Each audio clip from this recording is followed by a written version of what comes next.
नमस्कार दोस्तों हम लोग इस चैनल पर अपने समीक्षा अधिकारी और सहायक समीक्षा अधिकारी के विगत वर्षों में पूछे गए सवालों को देख रहे हैं और इसी श्रृंखला में हम लोग दोस्तों जो कि इतिहास खंड से आए हुए, चाहे वो प्राचीन भारत का हो, चाहे मध्यकालीन भारत, चाहे आधुनिक भारत के सभी प्रश्नों को हम लोग देख चुके हैं। अब जो अगला हम लोग देखेंगे टॉपिक से वो देखेंगे भारतीय राज व्यवस्था एवं शासन से, और उसके अंतर्गत जो पहला चैप्टर है वो है कि भारत का संवैधानिक विकास। तो दोस्तों हम लोग आज के सेशन की शुरुआत करते हैं। पहला सवाल है कि किसने कहा था संविधान सभा कांग्रेस थी और कांग्रेस भारत था। ऑप्शन है ऑस्टिन, C.R. एटली, विंस्टन चर्चिल, लॉर्ड माउंटबेटन। तो दोस्तों इसका सही जवाब है ऑस्टिन। ऑस्टिन जो है दोस्तों एक ब्रिटिश विधिवेत्ता थे और इन्होंने जो है कि ये स्टेटमेंट कहा था कि संविधान सभा कांग्रेस थी और कांग्रेस भारत था। इन्होंने जिस पुस्तक में दोस्तों ये बात कही है, उनकी उस पुस्तक का नाम है द इंडियन कॉन्स्टिट्यूशन। चलिए बढ़ते हैं अगले सवाल की तरफ। अगला सवाल है निम्नलिखित में से किस एक अधिनियम से भारत में संघीय शासन व्यवस्था दी थी। निम्नलिखित में से किस एक अधिनियम ने भारत में संघीय शासन की व्यवस्था दी थी। ऑप्शन है कि भारत सरकार अधिनियम 1909, भारत सरकार अधिनियम 1919, भारत सरकार अधिनियम 1935 और भारत स्वाधीनता अधिनियम 1947। तो दोस्तों इसका सही जवाब है ऑप्शन सी, भारत सरकार अधिनियम 1935। भारत सरकार अधिनियम 1935 के तहत जो है कि अखिल भारतीय संघ की स्थापना के रूप में भारत में संघीय शासन की व्यवस्था प्रस्तुत की गई थी, परंतु ये दोस्तों ये मूर्त रूप नहीं ले पाती, बस केवल ये प्रावधान रह पाता है, ये जो है कि संघीय शासन की स्थापना नहीं हो पाती है। अगला सवाल है दोस्तों आप सबके सामने कि भारतीय सिविल सेवा के संदर्भ में निम्नलिखित कथनों में से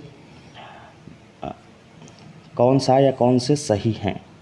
आपका पहला है कथन कि भारत सरकार अधिनियम 1919 में भारतीय सिविल सेवा के लिए एक अलग परीक्षा का प्रावधान किया गया जो भारत में होनी थी।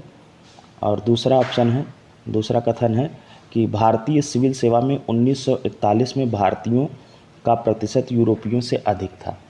अब देखिए कूट बना के दिया है, केवल एक सही है, केवल दो सही है, एक और दो दोनों सही है, न तो एक और न ही दो सही है। तो दोस्तों इसका सही जवाब है कि ये कथन दोनों सही हैं। क्या होता है दोस्तों कि भारत में आधुनिक मेरिट आधारित सिविल सेवा परीक्षा जिसे ICS कहा जाता है, इसका प्रारंभ 1854 में लंदन में सिविल सेवा आयोग की स्थापना से हुआ था, जिसकी स्थापना 1855 में तथा 1855 में इस हेतु जो है कि प्रतियोगी परीक्षा जो है कि लंदन में ही होनी शुरू हुई।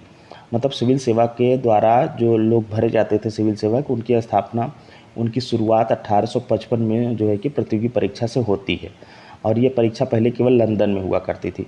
फिर क्या होता है कि दोस्तों भारतीयों की लगातार मांग के बावजूद यह परीक्षा भारत में न होकर लंदन में ही होती रही। अंततः भारत सरकार अधिनियम 1919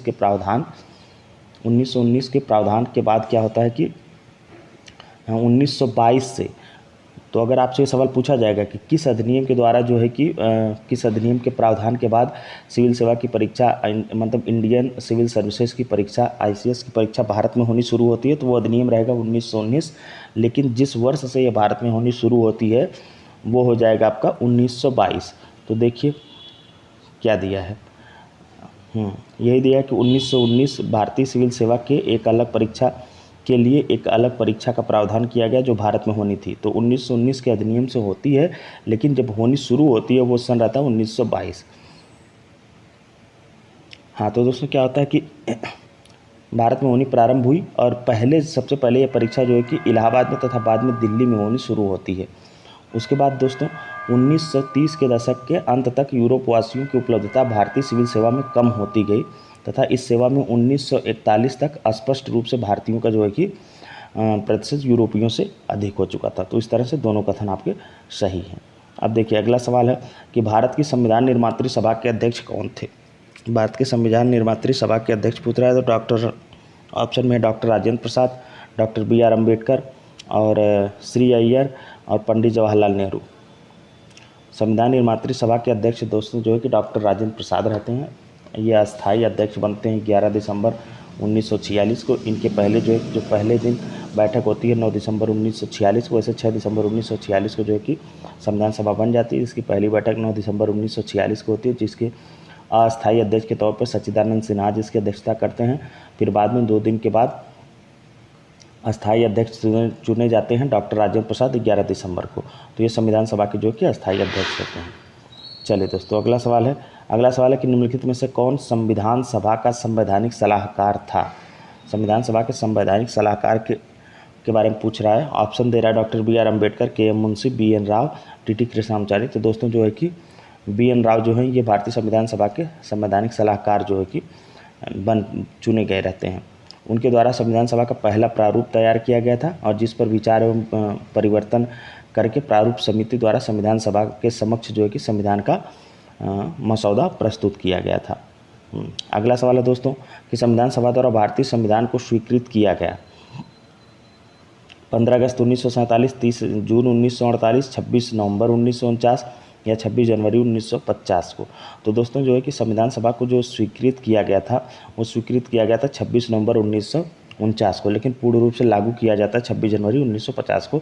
तो लेकिन 26 नवंबर को प्रत्येक वर्ष इसीलिए जो है कि संविधान दिवस मनाया जाता है, क्योंकि इसी दिन हमारे संविधान को क्या किया गया था, एक्सेप्ट किया गया था। अगला क्वेश्चन है दोस्तों कि भारतीय संविधान सभा की प्रारूप समिति के अध्यक्ष कौन थे।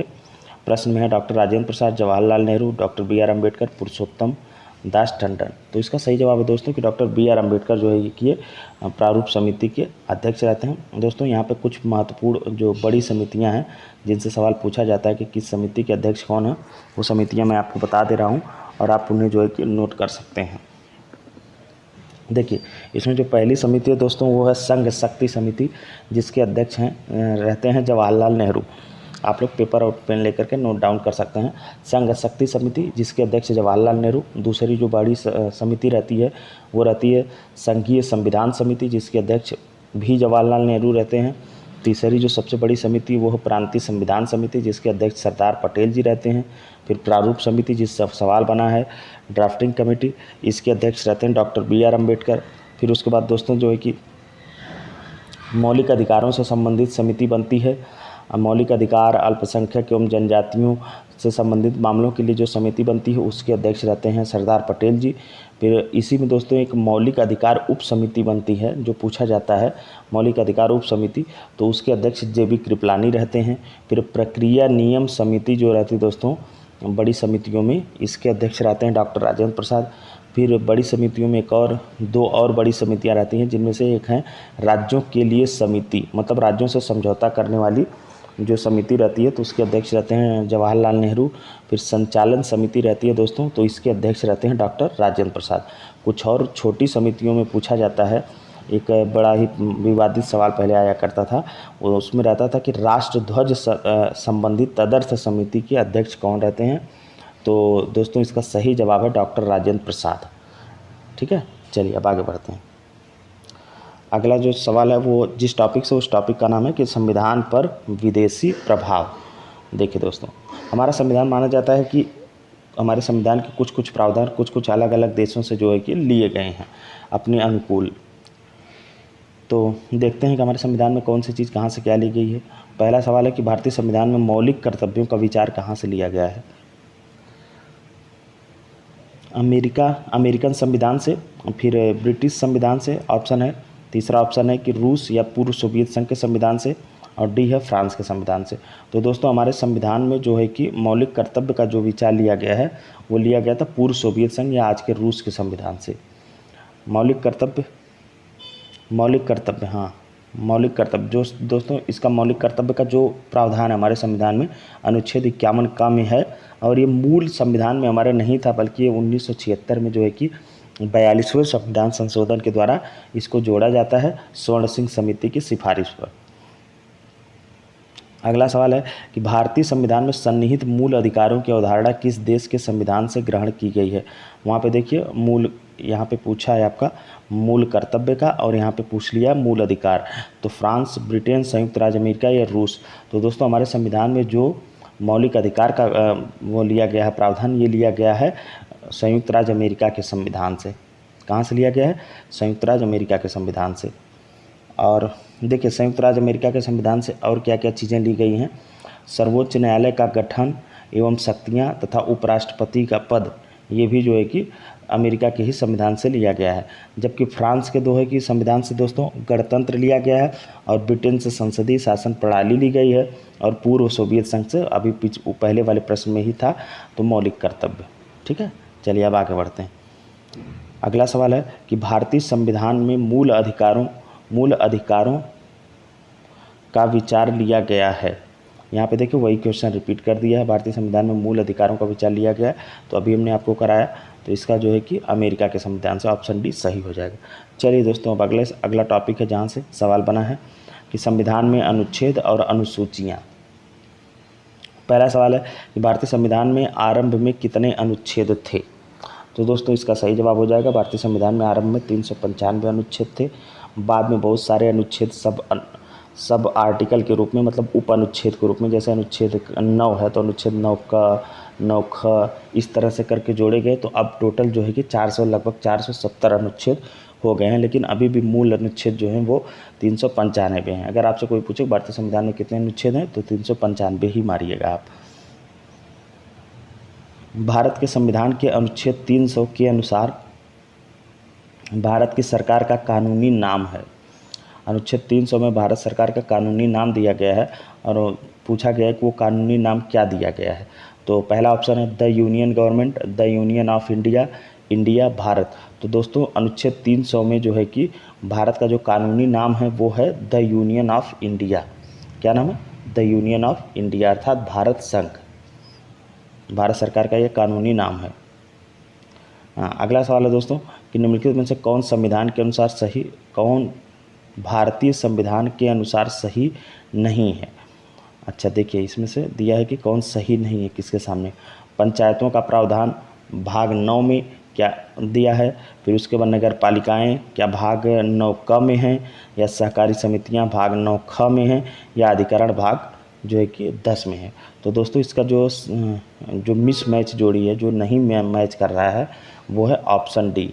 क्योंकि अधिकरण का जो प्रावधान है दोस्तों वो भारतीय संविधान के भाग 14 क में है। किसमें? भाग 14 क में है, ये आप लोग याद रखिएगा। और बाकी सब जो दिया है पंचायतें, ये भाग 9 में है, और नगर पालिकाएँ वाला प्रावधान भाग 9 ख में है, और सहकारी समितियां जो है कि प्रावधान 9 ख में है। चलिए दोस्तों बढ़ते हैं अगले सवाल की तरफ। अगला सवाल है कि निम्नलिखित में से कौन एक सही सुमेलित नहीं है। प्रावधान दिया है और संविधान का भाग। नागरिकता का प्रावधान भाग 2 में, सही बात है। संघ राज्य क्षेत्र का प्रावधान दे रहा है कि इसमें 7वें भाग में है। नगर पालिकाएँ भाग 9 क में है। निर्वाचन भाग 15 में है। तो दोस्तों इसका जो मिसमैच है वो है संघ राज्य क्षेत्र, क्योंकि संघ राज्य क्षेत्र का जो प्रावधान है दोस्तों ये भाग 7 में न होकर के ये भाग 8 में है। कहाँ है ये? भाग 8 में है। चलिए अब बढ़ते हैं अगले सवाल की तरफ। अगला सवाल है कि वित्त विधेयकों के बारे में विशेष उपबंध किस अनुच्छेद के अंतर्गत किया गया है। अनुच्छेद 117, अनुच्छेद 119, अनुच्छेद 121, अनुच्छेद 123। तो दोस्तों इसका सही जवाब है अनुच्छेद 117। भारतीय संविधान के अनुच्छेद 117 में वित्त विधेयकों के बारे में विशेष उपबंध किया गया है। और अनुच्छेद 119 में है कि संसद में वित्तीय कार्य संबंधी प्रक्रिया का विधि द्वारा विनियमन। और अनुच्छेद 21 में उच्चतम न्यायालय या उच्च न्यायालय के किसी न्यायाधीश के कर्तव्य निर्वहन के संबंध में चर्चा पर निर्बंधन। मतलब कि अनुच्छेद 21 में प्रावधान है कि किसी भी हाई कोर्ट या सुप्रीम कोर्ट के जस्टिस के फैसले को लेकर के विधानसभा या लोकसभा में कोई बहस नहीं की जाएगी, मतलब उस पर चर्चा नहीं हो सकती है। अनुच्छेद 123 में जो है दोस्तों ये है कि विश्रांति काल में, मतलब जब दोनों सदन या कोई एक सदन केवल चर्चा में हो और ऐसी ज़रूरत पड़े, किसी ऐसे कानून की ज़रूरत पड़े कि जिसे जल्दी से जल्दी लागू करना है, तो उस समय में राष्ट्रपति अध्यादेश जारी कर सकते हैं, अनुच्छेद 123 में। चलिए दोस्तों अब अगला सवाल है कि देखिए सूची 1 को सूची 2 को से सुमेलित कीजिए और सूचियों के नीचे दिए गए कूट की सहायता से सही उत्तर का चयन कीजिए। देखिए संविधान का भाग 15 आपात उपबंध, और संविधान का भाग 16 राजभाषा, संविधान का भाग 17 कुछ वर्गों के लिए विशेष उपबंध, कुछ वर्गों के संबंध में विशेष उपबंध, और संविधान का भाग 18 जो है निर्वाचन। तो अब हमको जो है कि मैच कराना है कि किस संविधान के किस भाग में क्या प्रावधान है। तो दोस्तों आप लोगों को मालूम होना चाहिए कि संविधान के जो भाग 15 है, भाग 15 में है निर्वाचन। क्या है उसमें बताया गया कि निर्वाचन कैसे होगा और चुनाव कैसे होगा, चुनाव संपन्न कराने के लिए एक आयोग होगा, उसका क्या काम होगा, ये सब बताया गया है भाग 15 में।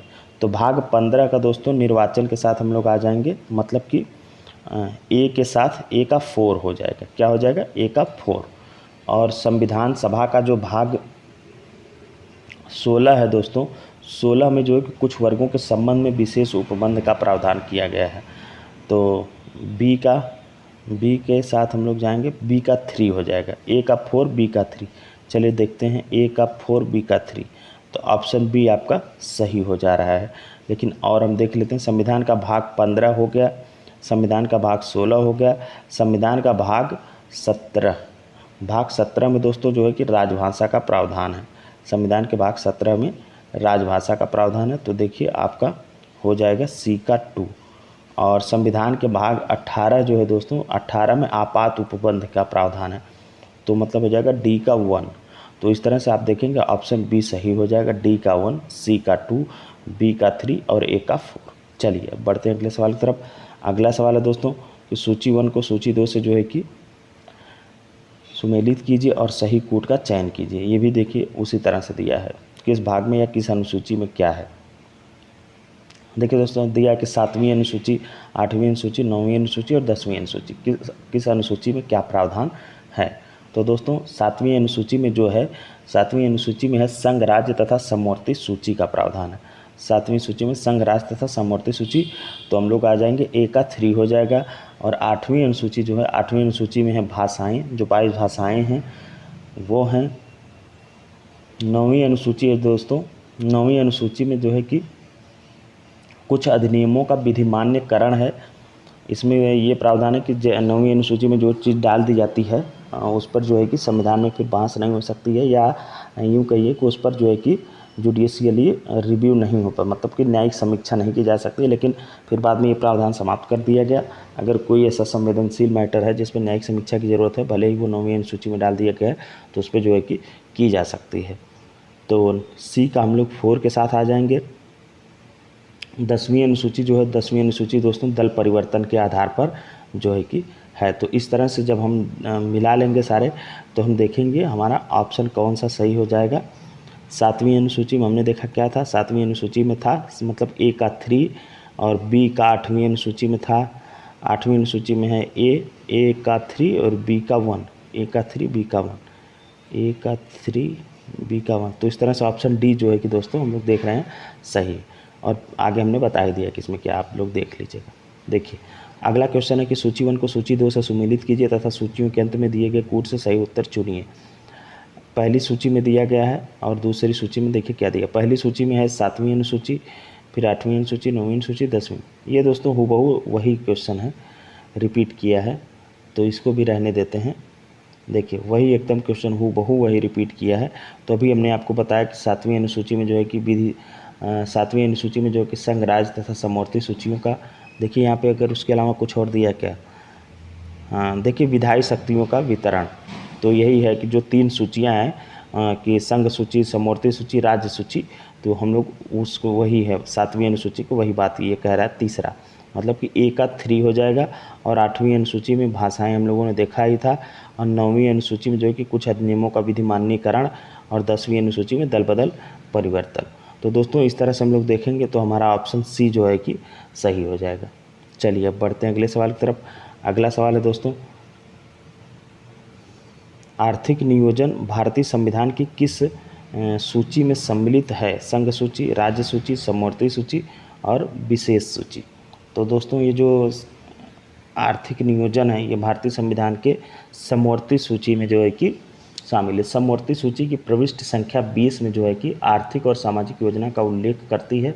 और इसी उपबंध के आधार पर जो है कि भारत सरकार ने जो है योजना आयोग का भी गठन किया था, जो कि आजकल नीति आयोग के रूप में बदल गया है। चलिए दोस्तों तो इस टॉपिक से सवाल समाप्त हुए। अब अगला जो टॉपिक है वो है उद्देशिका अर्थात प्रस्तावना। इससे हम लोग देखते हैं कि पहला सवाल कौन सा है। पहला सवाल है कि भारतीय संविधान की उद्देशिका में संशोधन किया गया था 17वें संशोधन द्वारा, 24वें संशोधन द्वारा, 42वें संशोधन द्वारा और ऑप्शन डी है 44वें संशोधन द्वारा। तो दोस्तों 42वें संविधान संशोधन के द्वारा जो है कि उद्देशिका में संशोधन किया गया था। क्या होता है कि पंडित जवाहरलाल नेहरू के द्वारा दोस्तों 13 दिसंबर 1946 को एक उद्देश्य प्रस्ताव जो है कि प्रस्तुत किया जाता है, जिसे संविधान सभा द्वारा 22 जनवरी 1947 को एक्सेप्ट किया जाता है, इस उद्देश्य प्रस्ताव को। और इसकी प्रकृति जो है दोस्तों, यही आगे चल के उद्देशिका बनता है। जवाहरलाल नेहरू के द्वारा वही प्रस्तुत किया हुआ प्रस्ताव जो है कि उद्देशिका बनता है भारतीय संविधान का। और इसकी जो प्रकृति है दोस्तों उद्देशिका की, वो जो है कि न्याय योग्य नहीं है। और यद्यपि संविधान के विशिष्ट प्रावधानों को यह रद्द नहीं कर सकती, तथापि केशवानंद भारती मामले में जो है कि सर्वोच्च न्यायालय के निर्णय के अनुसार संविधान की उद्देशिका का उपयोग संविधान के अस्पष्ट उपबंधों की व्याख्या करने के लिए जो है कि किया जा सकता है। और उद्देशिका में दोस्तों क्या है कि उद्देशिका में जो है कि संशोधन तो संभव है, तथा 42वें संविधान संशोधन 1976 के द्वारा इसमें समाजवादी, पंथनिरपेक्ष तथा अखंडता शब्द भी जोड़े गए थे। कौन कौन से शब्द जोड़े गए थे? समाजवादी, पंथनिरपेक्ष और अखंडता। उद्देशिका का उपयोग जो है दोस्तों इस निष्कर्ष के समर्थन में किया जाता है कि संविधान के मूल ढांचे में कोई परिवर्तन नहीं किया गया है। चलिए बढ़ते हैं अगले सवाल की तरफ। अगला सवाल है कि समाजवादी शब्द उद्देशिका में जोड़ा गया था। देखिए अभी हमने बताया व्याख्या में, तो आप लोग ऑप्शन ए मार के आगे बढ़ जाएगा। 42वें संविधान संशोधन के द्वारा जो है कि उद्देशिका में समाजवादी शब्द जोड़ा गया था। समाजवादी, पंथनिरपेक्ष और अखंडता 3 शब्द जोड़े गए थे। अब देखिए अगला सवाल है कि भारतीय संविधान में कौन सा भाग संविधान की आत्मा कहलाता है? ऑप्शन है मूल अधिकार, राज्य के नीति निर्देशक तत्व, उद्देशिका या संवैधानिक उपचारों का अधिकार। तो दोस्तों इसमें जो है कि देखिए अलग अलग लोग जो हैं अलग अलग प्रावधान को भारतीय संविधान की जो है कि आत्मा माने हैं, लेकिन इसमें जो आयोग उत्तर माना था वो माना था उद्देशिका को। तो देखिए उसके संदर्भ में हम लोग क्या देखते हैं उसमें दोस्तों ये है कि भारतीय संविधान की उद्देशिका को संविधान की आत्मा कहा जाता है। के.एम. मुंशी ने जो है कि इसे राजनीतिक जन्मपत्री भी कहा है उद्देशिका को। और सुभाष कश्यप ने कहा है कि संविधान शरीर है तो प्रस्तावना उसकी आत्मा है, और प्रस्तावना यदि आधारशिला है तो संविधान उस पर जो है खड़ी अट्टालिका है। लोक सेवा आयोग ने जो है कि दोस्तों इसे जो है कि उद्देशिका के संदर्भ में देखते हुए और सही माना है। लेकिन अगर हम लोग डॉक्टर बी.आर. अम्बेडकर के संदर्भ में देखेंगे, जब सवाल में ऐसे बने अगर उनका नाम ले करके कि भारतीय संविधान के किस प्रावधान को डॉक्टर बी.आर. अम्बेडकर ने संविधान की आत्मा कहा है, तब ऑप्शन डी जो है दोस्तों सही होगा। संवैधानिक उपचारों के अधिकार को डॉक्टर बी.आर. अम्बेडकर जो है कि भारतीय संविधान की आत्मा मानते हैं। चलिए अब बढ़ते हैं अगले सवाल की तरफ। अगला सवाल है कि भारतीय संविधान की प्रस्तावना में जिन आदर्शों एवं उद्देश्यों को की रूपरेखा दी गई है उनकी व्याख्या की गई है। मूल अधिकारों के अध्याय में, राज्य के नीति निर्देशक सिद्धांतों के अध्याय में, मूल अधिकारों, राज्य के नीति निर्देशक सिद्धांतों एवं मौलिक कर्तव्यों के अध्याय में, और डी है कि संविधान के पाठ में कहीं नहीं। तो दोस्तों इसका जो सही जवाब हो जाएगा वो हो जाएगा ऑप्शन सी। क्या होता है कि संविधान का जो मुख्य उद्देश्य है भारतीय जनता को सामाजिक, आर्थिक और राजनीतिक न्याय तथा विचार, मत, विश्वास, धर्म और उपासना की स्वतंत्रता, प्रतिष्ठा और अवसर की समता का अधिकार दिलाना तथा व्यक्ति का उत्कर्ष जो है कि कहीं संपूर्ण राष्ट्र के उत्कर्ष में जो है कि बाधक न बन जाए, इसलिए संविधान में बंधुत्व की भावना पर भी बल दिया गया है। इस प्रकार जो है कि भारतीय संविधान के प्रस्तावना में जिन आदर्शों एवं उद्देश्यों की रूपरेखा दी गई है उसकी व्याख्या संविधान के मूल अधिकार, राज्य के नीति निर्देशक तत्व और मौलिक कर्तव्य तीनों में जो है कि झलकती है। तो इस तरह से ऑप्शन सी आपका सही हो जाएगा। चलिए अब बढ़ते हैं अगले सवाल की तरफ। अगला सवाल है कि भारतीय संविधान की प्रस्तावना में इसके सभी नागरिकों को कौन सा न्याय प्रदान करने की व्यवस्था की गई है? तो देखिए भारतीय संविधान की उद्देशिका में दोस्तों 3 तरह के न्याय की बात की गई है, सामाजिक, आर्थिक और राजनीतिक न्याय। तो इस तरह से ऑप्शन डी जो है आपका वो सही हो जाएगा, ऑप्शन डी। जब आप उद्देशिका पूरा पढ़ेंगे तो आप उसमें समझ जाएंगे और ये सवाल को जो है आसानी से आप टैकल कर पाएंगे। तो ऑप्शन डी सामाजिक, आर्थिक और राजनीतिक न्याय। चलिए अब बढ़ते हैं अगले टॉपिक की तरफ। अगला टॉपिक है जहाँ से सवाल बना है वो है कि भारत में राजनीतिक सत्ता का प्रमुख कौन है? जनता, संविधान, संसद, राष्ट्रपति। तो दोस्तों जब हम लोग अगर अपने संविधान की प्रस्तावना को देखेंगे वो यहीं से शुरू होती है कि हम भारत के लोग भारत को संपूर्ण प्रभुत्व संपन्न, समाजवादी, पंथनिरपेक्ष, लोकतंत्रात्मक गणराज्य बनाने के लिए, तो हम लोग देखेंगे वहाँ पे जो हम भारत के लोग शब्द ये है, ये भारत की जनता को इंगित करता है। तो इस तरह से भारत में राजनीतिक सत्ता का जो प्रमुख स्रोत माना जाएगा वो भारत की जनता है। तो इस तरह से ऑप्शन ए जो है कि वो दोस्तों सही हो जाएगा। अब अगला सवाल है कि गणतंत्रीय अवधारणा में संबंधित निम्नांकित में से कौन एक नहीं है? गणतंत्रीय अवधारणा से संबंधित निम्नांकित में से कौन एक नहीं है? ऑप्शन है कि एक राज्य जिसमें जनता सर्वोच्च हो, बी सर्वोच्च शक्ति निर्वाचित प्रधान में निहित हो, सी है सर्वोच्च शक्ति एक राजा के समान एक ही व्यक्ति में निहित हो, और डी है कि एक ऐसी सरकार जो जनता द्वारा निर्वाचित प्रतिनिधियों की हो। तो दोस्तों इसमें पूछा गया है कि गणतंत्रीय अवधारणा में संबंधित निम्नांकित में से कौन एक नहीं है। तो दोस्तों सी ऑप्शन अगर आप पढ़ेंगे तो सी ऑप्शन दे रहा है कि सर्वोच्च शक्ति एक राजा के समान एक ही व्यक्ति में निहित हो, जबकि ये गणतंत्र का मतलब नहीं होता है। तो इस तरह से ऑप्शन सी ही क्या हो जाएगा, गलत हो जाएगा। और गणतंत्रीय व्यवस्था के बारे में और बाकी सब जो दिया गया है वो सब सही है। चलिए दोस्तों बढ़ते अगले सवाल की तरफ। अगला सवाल है कि राष्ट्रीय प्रतीक से सवाल है, ये देखते हैं क्या है। भारत का राष्ट्रीय पशु है, तो दोस्तों इसमें दिया ऑप्शन में ए हिरण, बी हाथी और सी बाघ और डी शेर। तो दोस्तों भारत का जो राष्ट्रीय पशु है वो है बाघ। क्या है भारत का राष्ट्रीय पशु? बाघ, पैंथेरा टाइग्रिस। देश के ये जो हमारे देश का राष्ट्रीय पशु है। हाँ, अगला सवाल है कि भारत का राष्ट्रीय पक्षी है कोयल, हंस, मोर, कबूतर। दोस्तों भारत का राष्ट्रीय पक्षी है मोर, जिसका कि वैज्ञानिक नाम है पावो क्रिस्टेटस। क्या नाम है? पावो क्रिस्टेटस मोर का। अगला, हाँ, तो दोस्तों ये सवाल जो है कि समाप्त हुए। कुछ हमें जो उपयोगी लगा वो मैटर हम कि जो आपको रिकॉल कराने के लिए, रिवीजन के लिए आपके पास होने चाहिए। कि जैसे देखा आपने जहाँ से सवाल बना, जैसे अनुसूचियाँ से बना था, किस अनुसूची में क्या प्रावधान है, किस भाग में क्या प्रावधान है, तो उसको हम यहाँ पे लेके आए हैं आपको जो है कि देने के लिए। तो ये है दोस्तों, देखिए एक तरफ दिया अनुसूची और एक तरफ उस अनुसूची में क्या विषय है।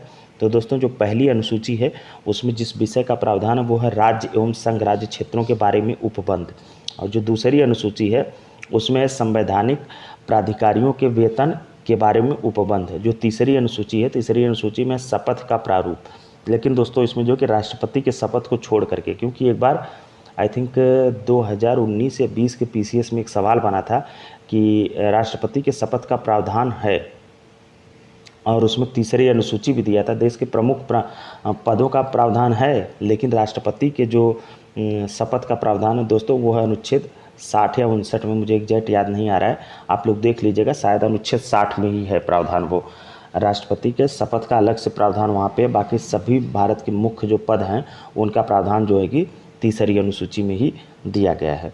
अब चौथी अनुसूची जो दोस्तों हैं उसमें देखिए राज्यसभा में स्थान के आवंटन, मतलब किस राज्य में कितने राज्यसभा के सदस्य होंगे उसका जो आवंटन है वो चौथी अनुसूची में है। पांचवी अनुसूची में है कि अनुसूचित क्षेत्रों तथा अनुसूचित जनजातियों के प्रशासन और नियंत्रण के बारे में उपबंध। और छठवीं अनुसूची है, छठवीं अनुसूची में असम, मेघालय, त्रिपुरा और मिजोरम राज्यों में जनजातीय क्षेत्रों के प्रशासन के प्रावधान। तो यहाँ सब सवाल बनता है कि छठवीं अनुसूची में दे देगा असम, मेघालय, त्रिपुरा, मिजोरम, इनके इन चार राज्यों के अलावा कोई और एक राज्य जोड़ देगा क्या इनके जो है कि क्षेत्रों के प्रशासन के बारे में प्रावधान है। तो आप लोग ये स्टेट याद रखिएगा, केवल कितने कितने स्टेट के राज्यों के जनजातीय क्षेत्रों के प्रशासन के प्रावधान है, तो असम, मेघालय, त्रिपुरा और मिजोरम।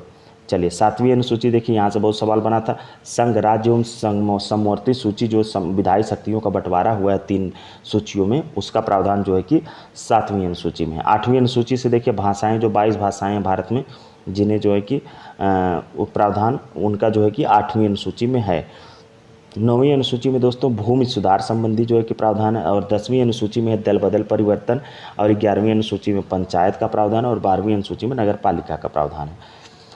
तो ये दोस्तों आपने देखा कि किस अनुसूची में क्या प्रावधान है। अब देखिए दोस्तों कि संविधान के जो 22 भाग हैं उन 22 भाग में क्या क्या प्रावधान है उसको हम लोग देख लेते हैं। देखिए दोस्तों, जो एक तरफ देखिए भाग है, उसके बाद विषय है, फिर किस अनुच्छेद से किस अनुच्छेद तक कौन सा है। तो हम केवल आपको भाग और किस में क्या, कौन से भाग में कौन सा विषय है ये बताएंगे। आप लोग जो है कि किस अनुच्छेद से किस अनुच्छेद तक वो है वो आप लोग देख लीजिएगा।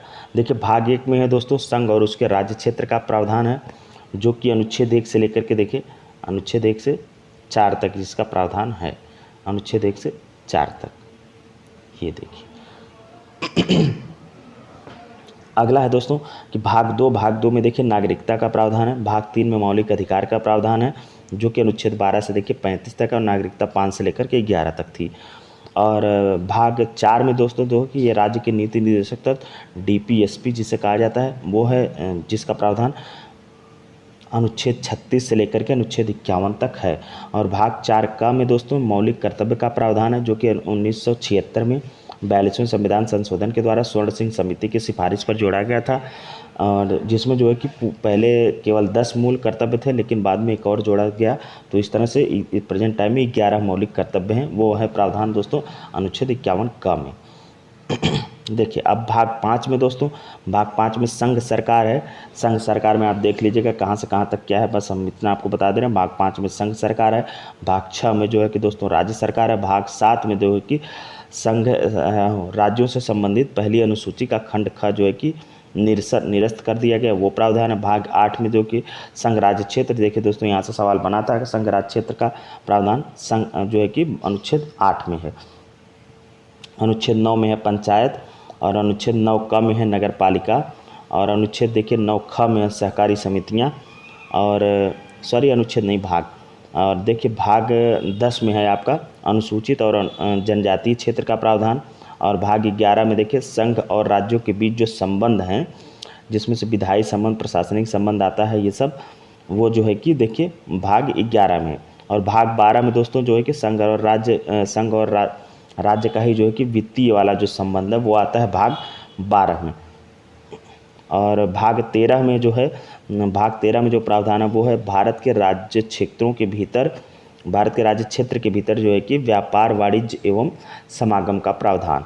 और भाग 16 जो है दोस्तों इसमें है भाग 14 में यही अधिकरण वाला, देखिए नहीं, हाँ भाग 14 का में है अधिकरण। भाग 14 में है संघ और राज्यों के अधीन सेवाएं, अध्याय 1 सेवाएं, और अध्याय 2 जो है कि लोक सेवा आयोग। तो भाग 14 में ही जो है कि लोक सेवा आयोग, UPSC लोक सेवा आयोग, पब्लिक सर्विस कमीशन का। भाग 15 में दोस्तों, भाग 15 में निर्वाचन, और भाग 16 में कुछ वर्गों से संबंधित विशेष प्रावधान, और भाग 17 में देखिए राजभाषा का प्रावधान है, और भाग 18 में जो है कि ये आपात उपबंध का प्रावधान है। भाग 19 में प्रकीर्ण है दोस्तों, और भाग 20 में संविधान के संशोधन का प्रावधान है। भाग 21 में अस्थायी संक्रमणशील और विशेष उपबंध का प्रावधान है, और भाग 22 में जो है कि संविधान का संक्षिप्त नाम, प्रारंभ, हिंदी में प्राधिकृत पाठ और निरस्त, ये सब प्रावधान हैं। और देखिए दोस्तों जो हमारे संविधान में जो है कि अलग अलग देशों से क्या क्या चीज़ें ली गई हैं, उसका हम यहाँ पे जो है कि मैटर लेके आपके सामने आए हैं। उसमें से आप देख सकते हैं, माना जाता है कि हमारा भारतीय संविधान में 1/3 लगभग चीज़ें भारत शासन अधिनियम 1935 से ही ली गई हैं। तो देखिए 1935 से क्या क्या मुख्य चीज़ें संविधान में ली गई हैं। तो संघीय तंत्र की व्यवस्था जो है कि भारत शासन अधिनियम 1935 से ही लिया गया है। उसके बाद जो लिया गया वो है राज्यपाल का कार्यालय और न्यायपालिका, लोक सेवा आयोग, आपातकालीन उपबंध और वह प्रशासनिक वितरण। इतनी चीज़ें जो है कि भारत सरकार शासन अधिनियम 1935 से ली गई हैं। और ब्रिटेन के संविधान से जो जो प्रावधान लिया गया है हमारे संविधान में, वो देख लीजिए। संसदीय शासन, विधि का शासन, विधायी प्रक्रिया, एकल नागरिकता, मंत्रिमंडल प्रणाली और परमाधिकार लेख, और संसदीय विशेषाधिकार और द्विसदनवाद। इतनी चीज़ें जो है दोस्तों वो हमारे संविधान में जो है कि ब्रिटेन के संविधान से ली हुई हैं। और संयुक्त राज्य अमेरिका के संविधान से देखिए दोस्तों क्या क्या लिया गया है। संयुक्त राज्य अमेरिका के संविधान से मूल अधिकार अर्थात फंडामेंटल राइट, न्यायपालिका की सर्वोच्चता, न्यायिक पुनरावलोकन का सिद्धांत, और जो कि अनुच्छेद 32 में हमारे यहाँ, और उपराष्ट्रपति का पद जो है ये भी USA के संविधान से लिया गया है। और उच्चतम न्यायालय और उच्च न्यायालय के न्यायाधीशों का जो पद से हटाए जाने का प्रावधान है वो भी USA के ही कॉन्स्टिट्यूशन से है। और राष्ट्रपति पर जो महाभियोग चलाया जाता है, इतनी चीज़ें तो USA से ये चीज़ें आप याद रखिएगा। मूल अधिकार, न्यायपालिका की स्वतंत्रता, न्यायिक पुनरावलोकन का सिद्धांत, उपराष्ट्रपति का पद, उच्चतम न्यायालय और उच्च न्यायालय के न्यायाधीशों का पद से हटाया जाना, और राष्ट्रपति पर महाभियोग। और दोस्तों देखते हैं आयरलैंड के संविधान से हमारे संविधान में क्या क्या लिया गया है। तो राज्य के नीति निर्देशक तत्व जिनका प्रावधान हमारे संविधान में अनुच्छेद 36 से लेकर के अनुच्छेद 51 में है, वो DPSP उसका प्रावधान जो है कि वो दोस्तों हमारे संविधान में आयरलैंड से लिया गया है। और राष्ट्रपति की जो निर्वाचन पद्धति है वो चीज़ भी, और इसके अलावा राज्यसभा के जो सदस्यों का जो नामांकन होता है, राज्यसभा में जो 12 सदस्य नामांकित किए जाते हैं, नॉमिनेट होते हैं राष्ट्रपति के द्वारा, इतनी चीज़ों का प्रावधान जो है कि आयरलैंड के संविधान से लिया गया है।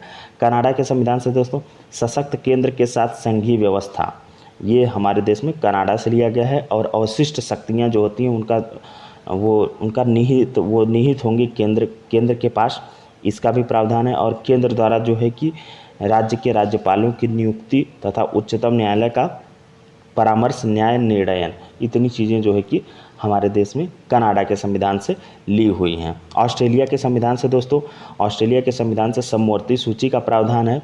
व्यापार, वाणिज्य और समागम की स्वतंत्रता, ये जो अनुच्छेद 19 में है ये प्रावधान है और लिया गया है। और संसद के दोनों सदनों की जो संयुक्त बैठक का प्रावधान है अनुच्छेद 108 में, ये भी जो है कि ऑस्ट्रेलिया के संविधान से लिया गया है।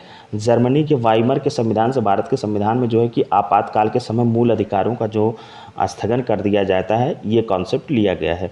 और सोवियत संघ अर्थात पूर्ववर्ती जो सोवियत संघ रहता है, प्रेजेंट टाइम में जो रसिया जो बचा है, उससे देखिए हमारे देश में क्या क्या लिया गया है। उससे हमारे देश में लिया गया है मूल कर्तव्य और प्रस्तावना में न्याय, सामाजिक, आर्थिक और राजनीतिक जो 3 न्याय की बात की गई है, ये भी जो है कि हमारे देश में सोवियत संघ के जो है कि संविधान से ली हुई है।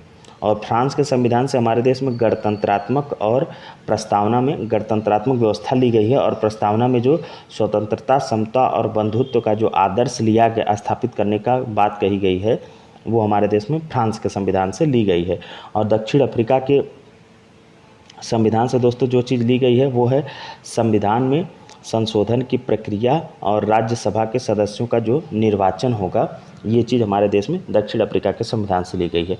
और जापान के संविधान से ली गई है विधि द्वारा स्थापित प्रक्रिया। तो चलिए दोस्तों, इतना था हमारे देश में किस देश से क्या चीज़ ली गई है। अब मुझे लगा कि ये प्रयास मेरा आप लोगों को अच्छा लगा होगा। एक ही जगह पे सारी चीज़ें मिल गई और यहाँ पे हर एग्ज़ाम से आपको 2-3 प्रश्न केवल मात्र हमारे एक वीडियो से देखने से जो है कि मिल जाएगा। किस अनुसूची में क्या प्रावधान है, किस संविधान के किस भाग में क्या प्रावधान है, और हमारे संविधान में किस देश से कौन सी चीज़ ली गई है, ये बातें। और उसके बाद हमने आपको जो है कि वहाँ पे एक जो पहला चैप्टर करा रहे थे, उसमें जो जब क्वेश्चन नंबर 7 आया था, तो उसमें जो हमारे संविधान के बनते समय जो प्रमुख बड़ी बड़ी समितियाँ थीं, उनके कौन कौन अध्यक्ष हुआ करते थे, तो वो हमने आपको बता दिया था।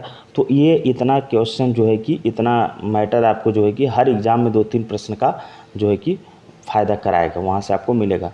तो दोस्तों, हम अपनी वीडियो का एंड करेंगे भारतीय संविधान की प्रस्तावना से, क्योंकि प्रस्तावना को हम आपको दे रहे हैं और प्रस्तावना हूबहू ऐसे आप याद कर लेंगे तो आपको हर एग्ज़ाम में आपकी वो जो जैसे संविधान में कितने जो है कि न्याय की बात की गई है, कितने जो है कि स्वतंत्रता की बात की गई है, और भारतीय प्रस्तावना जो है ये किस तारीख को एक्सेप्ट की गई है, ये सब सवाल आपको जो है कि यहाँ से मिल जाएंगे। देखिए, हम पढ़ रहे हैं कि भारत की उद्देशिका या प्रस्तावना या भारत के संविधान का उद्देशिका क्या थी, क्या है, क्या ली गई थी हमारे देश में जो उद्देशिका, वो क्या है दोस्तों। तो वो है, देखिए, हम भारत के लोग भारत को एक संपूर्ण प्रभुत्व संपन्न समाजवादी पंथ निरपेक्ष लोकतंत्रात्मक गणराज्य बनाने के लिए तथा उसके समस्त नागरिकों को सामाजिक, आर्थिक और राजनीतिक न्याय, विचार, अभिव्यक्ति, विश्वास, धर्म और उपासना की स्वतंत्रता, प्रतिष्ठा और अवसर की समता प्राप्त कराने के लिए तथा उन सब में व्यक्ति की गरिमा और राष्ट्र की एकता और अखंडता सुनिश्चित करने वाली बंधुता बढ़ाने के लिए दृढ़ संकल्प होकर अपनी इस संविधान सभा में आज तारीख 26 नवंबर 1949 ईस्वी कोष्ठक में मिति मार्गशीर्ष शुक्ला सप्तमी संवत 2006 विक्रमी को कोष्ठक बंद एतत् द्वारा इस संविधान को अंगीकृत, अधिनियमित और आत्मार्पित करते हैं। तो दोस्तों, इसमें आपको हमने उद्देशिका से संबंधित सवाल करा दिए हैं। अब आप उद्देशिका को ऐसे हूबहू याद कर लेंगे तो और भी जो आगे सवाल बनेंगे, चाहे जिस भी नेचर के बने, अगर आपको उद्देशिका याद है तो आप करने में ज़रूर सक्षम होंगे। तो दोस्तों, आज का वीडियो समाप्त करते हैं। अगर वीडियो आपको अच्छा लगा हो तो चैनल को सब्सक्राइब करिए और वीडियो को लाइक करिए। धन्यवाद।